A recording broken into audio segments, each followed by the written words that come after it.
तो अब तक हम षष्ठी विभक्ति, राम शब्द, अकारांत पुल्लिंग के विषय में पढ़ चुके हैं कि षष्ठी विभक्ति के अकारांत पुल्लिंग शब्द के रूपों को किस प्रकार सिद्ध किया जाएगा। और आज हम बात करते हैं सप्तमी विभक्ति के रूप किस प्रकार सिद्ध होंगे।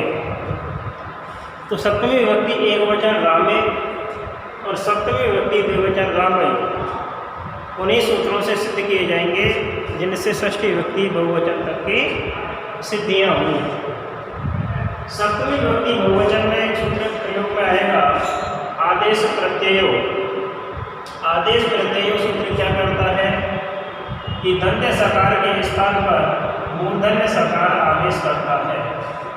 लेकिन कब करता है, तो इसके लिए लिखा है कि इण प्रत्याहार या क वर्ग से परे इण प्रत्याहार में कौन कौन से पद सम्मिलित होंगे, कौन कौन से वर्ण सम्मिलित होंगे, ये माहेश्वर सूत्रों से ज्ञात हो सकता है और हो चुका है।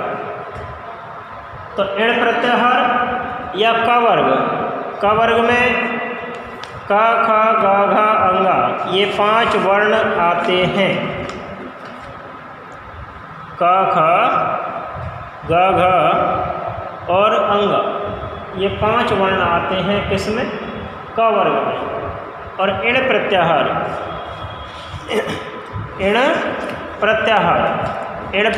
में कौन कौन से वर्ण सम्मिलित होते हैं, जैसे ए,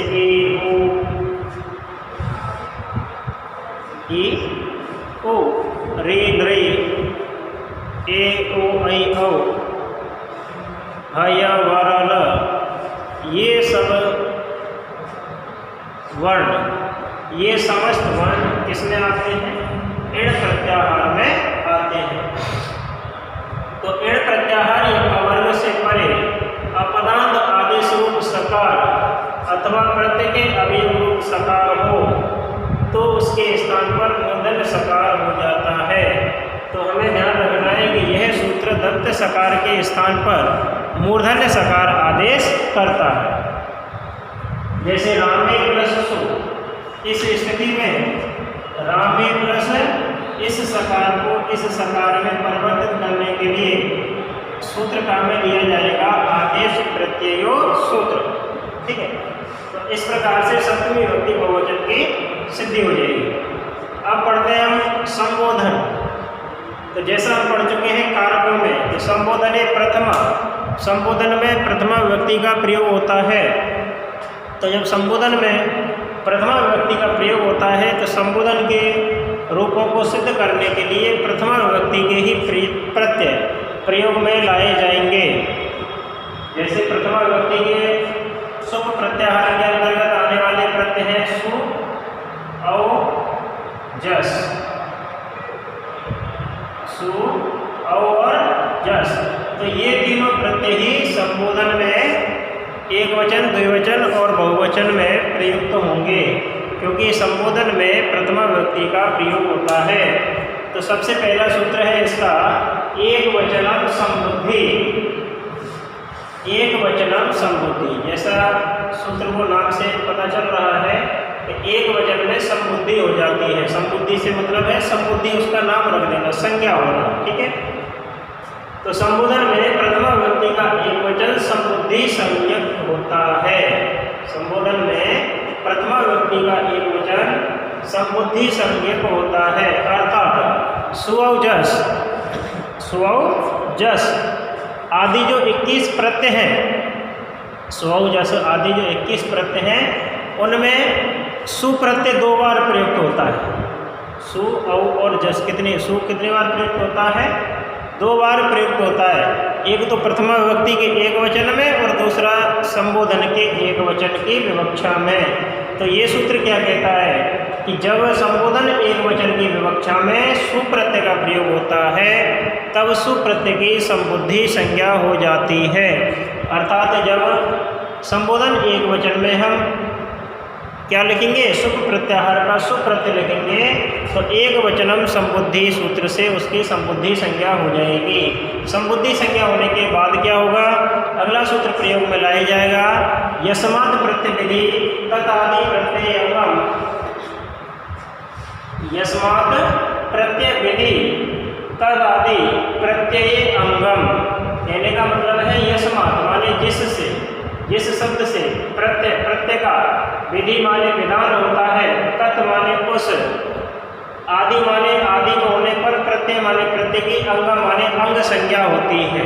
तो अगर आता है कि संबुद्धि संज्ञा विधायक सूत्र कौन सा है, तो संबुद्धि संज्ञा सूत्र है एक वचनम संबुद्धि, और अंग संज्ञा किस सूत्र से होती है? तो यस्मात् प्रत्यय तदादि प्रत्यय अंगम सूत्र से अंग संज्ञा होती है। ठीक है, ध्यान रखना। तो जिस शब्द से परे प्रत्यय का विधान किया जाता है उस प्रत्यय के परे विद्यमान रहने तक पूर्ववर्ती शब्द की अंग संज्ञा होती है। पहले वाला जो शब्द होगा उसकी अंग संज्ञा होगी। उसके बाद क्या होता है? अंग संज्ञा हो जाने के पश्चात तो तीसरा सूत्र संबोधन में जो प्रयुक्त होगा वह है एंग ह्रस्वात् संबुद्धे। एंग ह्रस्वात् संबुद्धे, एंग से तात्पर्य ए ओ आई औ। एंग से तात्पर्य है ए और ओ, सॉरी एच है ये, तो ये क्या है? एच। एंग में क्या आएगा? ए और ओ आएगा। एंग में क्या आएगा? एंग प्रत्याहार में ए और ओ दो वर्ण आते हैं। ठीक है, तो एगंत अंग तथा ह्रस्वांत, अंग से परे हल का लोप हो जाता है यदि वह हल संबुद्धि का हो तो। अर्थात होगा क्या कि संबोधन के एक वचन की विवक्षा में, किसकी विवक्षा में? संबोधन के एक वचन की विवक्षा में क्या हो जाएगा? सुप्रत्यय में से बचा हुआ हल, किस में से बचा हुआ? सुप्रत्यय में से बचा हुआ हल क्या कहलाएगा? संबुद्धि का हो जाएगा। अर्थात संबोधन के एक वचन की विवक्षा होने पर सुप्रत्यय में से जो बचा हुआ स होता है, बचा हुआ सकार होता है, उसको संबुद्धि कहते हैं। अर्थात उसकी संबुद्धि संज्ञा होती है। और संबुद्धि संज्ञा से पहले यदि अंग संज्ञा विद्यमान है जिसके अंत में एक प्रत्याहार का कोई वर्ण अथवा ह्रस्व वर्ण विद्यमान है, ह्रस्व वर्ण कौन कौन से हैं? अ, ई, उ, रे और लरे। ठीक है, ह्रस्व वर्ण कौन कौन से हैं? अ, ई, उ, रे और लरे, ये 5 ह्रस्व वर्ण। ठीक है, तो वो ये कहता है कि यदि संबुद्धि संज्ञा में एक प्रत्याहार का कोई वर्ण ए ओ अथवा ह्रस्व वर्ण अ, ए, ओ, रे, लृ विद्यमान है तो अंग संज्ञा सुरक्षित रखी जाती है और संबुद्धि संज्ञा के सकार का लोप हो जाता है। अर्थात जब संबोधन प्रथम एक वचन, संबोधन के एक वचन को जब हम सिद्ध करेंगे तब अंतिम सकार का लोप इन सूत्रों की सहायता से ही होगा। तो जैसे मैं लिखूं हे राम प्लस स, इस स्थिति में इस सकार को क्या हो जाती है? पहले तो संबुद्धि संज्ञा होगी। क्यों होगी संबुद्धि संज्ञा? क्योंकि यह एक वचन का है।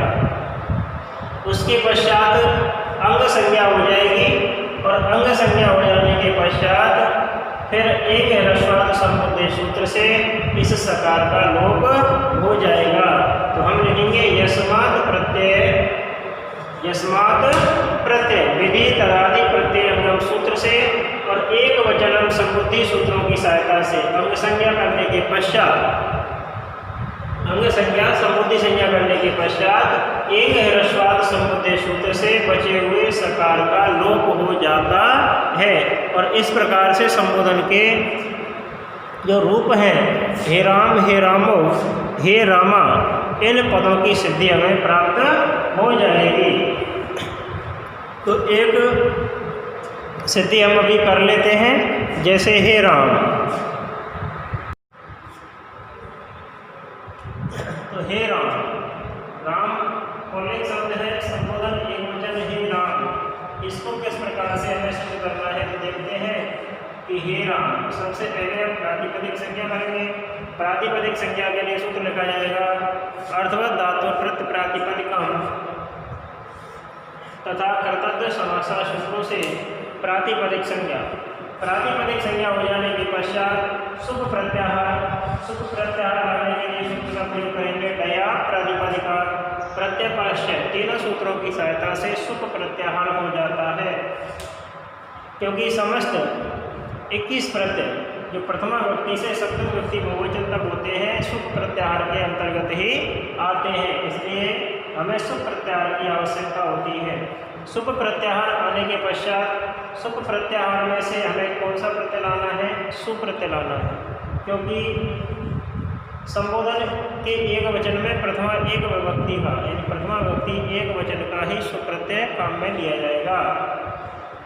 तो सुप्रत्यय लाने के लिए सूत्र कौन सा लगाएंगे? सोज समोत्सर्ष, ठीक है, सुपह तथा द्विवचन एक वचन सूत्रों से संबोधन एक वचन की विवक्षा में सुप्रत्यय आ जाता है। प्रत्यय आ जाएगा, उसके पश्चात सुके उकार की उपदेश अजनुनासिक इत सूत्र से इत संज्ञा हो जाएगी, और इत संज्ञा होने के बाद तस्य लोपः सूत्र से उसका लोप कर दिया जाएगा। ठीक है, तो इस प्रकार हमारे पास बचेगा सकार। ठीक है, सकार बचने पर हमें क्या करना है? संबोधन एक वचन के लिए संबुद्धि संज्ञा करनी है, अंग संज्ञा करनी है, और उसके बाद इंग रस्वात सूत्र से क्या हो जाएगा? प्रत्यय के बचे हुए सकार का लोप प्राप्त हो जाता है। तो हम लिखेंगे हे राम, क्या लिखेंगे? हे राम, और इस सकार का क्या कर देंगे? हम लोप कर देंगे। इस सकार का लोप करने के लिए ही हमें इन 3 सूत्रों की आवश्यकता होगी जो हमने संबोधन के लिए पढ़े थे। तो यस्मात् प्रत्यय विधि तदादि प्रत्यय अंगम सूत्र से अंग संज्ञा, एक वचनम संबुद्धि सूत्र से संबुद्धि संज्ञा, और उसके बाद इंग ह्रस्वाद संबुद्धि सूत्र से प्रत्यय के बचे हुए सकार का लोप प्राप्त होता है। और लोप प्राप्त होने पर हमारे पास रहता है शेष हे राम, और हे राम की ही हमें क्या करनी है? सिद्धि करनी है। तो इति सिद्धम, इस प्रकार से संबोधन एक वचन हे राम पद की क्या होगी? रूप सिद्धि होगी। अब हम अभी तक अजंत प्रकरण के अंतर्गत आने वाले पुल्लिंग राम शब्द की सिद्धियां कर चुके हैं। अगले अध्याय में हम करेंगे स्त्रीलिंग शब्द की सिद्धियां किस प्रकार होंगी, यानी अजंत प्रकरण पुल्लिंग। अभी तक हमने क्या पढ़ा है? अजंत प्रकरण पुल्लिंग की रूप सिद्धियां और उनके सूत्र। आगे हम पढ़ेंगे अजंत प्रकरण के अंतर्गत आने वाले स्त्रीलिंग पदों की सिद्धियां और उनके सूत्रों की व्याख्याएं। धन्यवाद।